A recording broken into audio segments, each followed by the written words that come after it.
ମୁଁ ଦେଖେଇବି जो बोईती कखारू शाग आम केमती मुग डाली दे भाजवा।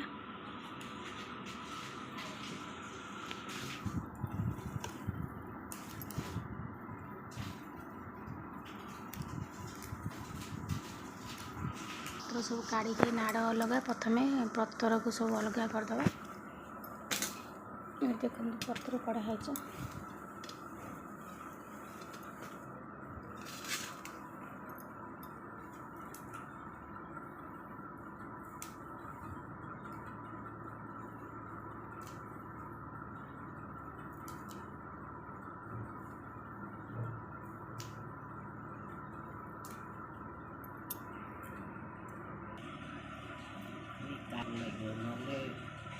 खासरू खासरू लगे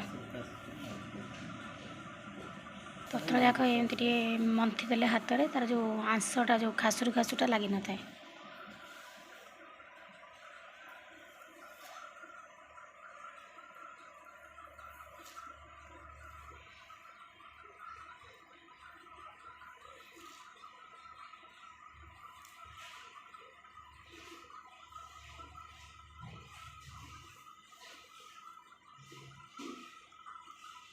जय जगन्नाथ मु सोनी आपको स्वागत करछि Soni kitchen and blog channel को। आशा करछि जगन्नाथ कृपारू आपण मैंने समस्ते भल थे जोर था भल था सुरक्षित था।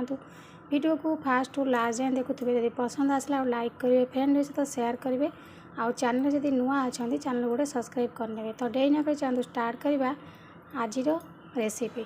तो ये देखो कखारू शाग को भल भाव में धोईकी मु टिक टिक करी काटी नहीं ये मु डंक नहीं डंक को अलग प्रकार आम राई बन पार। यहाँ केवल मुझे कखारू शाग।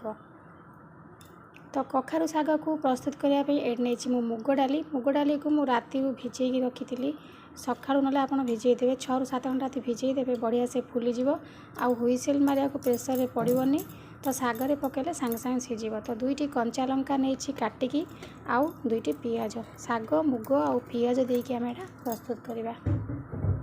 कड़ाई ताती है तो मुझे पकई नौ तेल। तापर देखो गोटे शुक्ला लंका को गड़ी कर नहीं शुक्ला लंका फुटे नवा। हाफ चामच सोरिष फुटे नवा। तो देखो ये लंका भाजी है और सोरिष फुटी आसला। तो सोरिष जो फुटी आसो तापर आप पकई ने काटिक रखी पियाज आउ कंचा लंका। तो ये देखो पियाज आउ कंचा लंका को टिके भाजी नवा। से लुण पकईदे पियाज से पियाजटा शीघ्र लईज।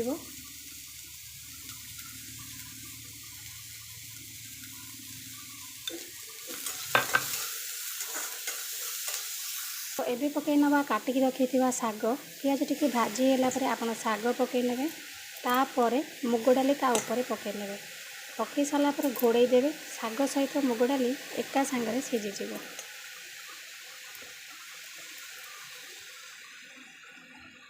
तो शाग उपर एबे आमे पकई नवा बतुरी की रखी मुग डाली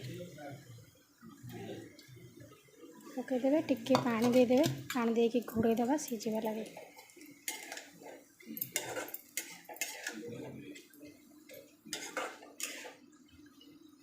तो शागरे टिके पानी दे देछि कहीं डाली आउ शाग सीझापी टाइम लगे से टिके पानी देकी ताकू भल भाव में घोड़े ने। तो ये देखो मुझे जो पानी देती पानी टिके मरी आसला आप हाथ में चिपिकी भल से देखी ने आपणकर मुग आउ शाग भल से सीझी कि ना।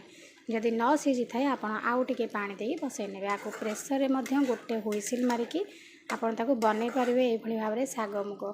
तो देखो आउ टिके टाण अच्छी तो लो फ्लेम रे छाड़ीदे यहाँ आम भाजिला भाया करवा।